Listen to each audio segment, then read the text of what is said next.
Dadating ba panahon mauubos ang mga small planters? Talaga sir, maubos yan. Itong sugarcane field, pagdating ng araw, wala na yan. Doon sa amin, paunti-unti na, nauubos na. Meron naman tayong sapat na supply ng sugar, bakit pa tayo mag-import? Mga boss, nandito tayo ngayon sa gitna ng tubuhan sa may Talisay City, Negros. Dahil ngayong may krisis, hindi lang mga tsuper at mga driver ang mawawala o mauubos, kundi nasa panganib din na tuluyang mawala at maubos yung mga magsasaka, lalong-lalo na yung mga maliit na magsasaka ng tubo. Ngayon lang na nakaranas kami ng ganitong kahirapan at saka problema na wala kaming kinuha sa aming pinaghirapan. Sa ngayon, may krisis pa tayo sa langis. Dapat sana ang aming produksyon itaas para makaabot sa gastos namin sa langis. Bumaba pa. Lugi talaga. Nagbayad ako, yung magkarga doon is 3,500. Magkarga lang ha. Nagbayad ako ng nagpakating, it will cost also 5,000. Magpakain ako 500. Sa driver ko 600. So pag binenta, doon Pag- pumunta na sa milling, Sa milling, bigyan kami ng 1.5. So ang 15 sacks, kunin ang percentage ng sentral. Sa rough estimate lang natin, ang maiwan sa amin, 10 plus something. wala na talaga matitira. Utang na natira, sir. Nag-over-import sila. Eh di bumagsak yung presyo ng asukal. Kasi over-importation, wala silang lagyan ng kanilang sugar. O di, bumaba yung presyo ng aming production. Gobyerno pa mismo, pumapatay Wala kami kinita. Ang napangayon lang namon na magsaka lang ang bilis ang kalamay.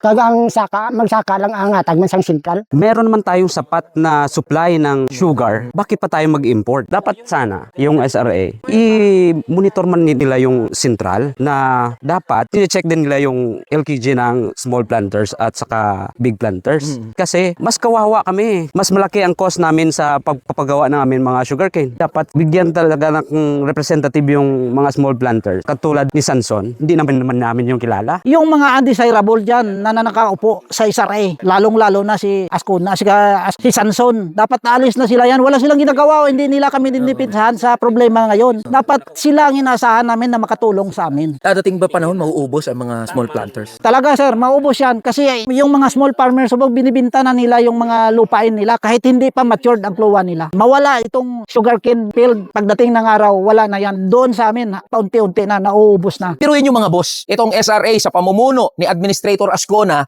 nag-import ng daan-daang libong tonelada ng asukal na nagdulot ng pagkabarat, pagbaba ng presyo ng kinukuhang tubo mula sa mga magsasaka. Hoy Admin Ascona at sa buong SRA board, masahol pa kayo sa mga peste, sa salot na pumapatay sa mga magsasaka ng tubo. Ano bang gusto ninyo? Maubos at tuluyang mawala na yung mga magsasaka ng tubo? Ano bang gusto ninyo? Na mag-import na lang tayo na mag-import? Dahil dyan sa pinaggagawa ninyo, wala na talagang gugustuhin na magsaka ng tubo. Alam nyo, sa halip na proteksyonan at ipagtanggol nyo yung mga magsasaka ng tubo, mas pinapaburan nyo pa yung mga malalaking planter, yung mga malalaking trader. At wag na kayong magtaka na pagdating ng panahon, ubos na ang magsasaka ng tubo. Alam nyo, ayaw naman ng mga magsasaka hanggat maaari na manghingi ng ayuda. Hindi naman sila namamalimos. Masipag naman sila at willing sila na magtrabaho at magsaka. Yun ay kung may sapat na proteksyon at suporta mula sa gobyerno. Pero sa halip na ibigay ang suporta at proteksyon na yan, ang ginagawa pa ng SRA, nag-i-import at pinapatay yung mga maliit na mga magsasaka ng tubo. Admin Ascona at sa buong SRA board, hindi lang kayo peste at salot. Inutil kayo. Wala kayong silbi sa buhay ng mga magsasaka ng tubo. At alam niyo kung ano maganda nyong gawin bukod sa pagre-resign? Kumuha kayo ng isang sakong tubo, ipaghampas nyo sa mga mukha nyo hanggang magising kayo sa kagaguhan ninyo. Mr. President PBBM, ngayong nasa krisis po tayo, ang maganda nyong gawin, bawasan nyo po yung mga tanga at inutil sa gobyerno. Sibakin nyo na ho yan, si Admin Ascona at ang buong SRA board.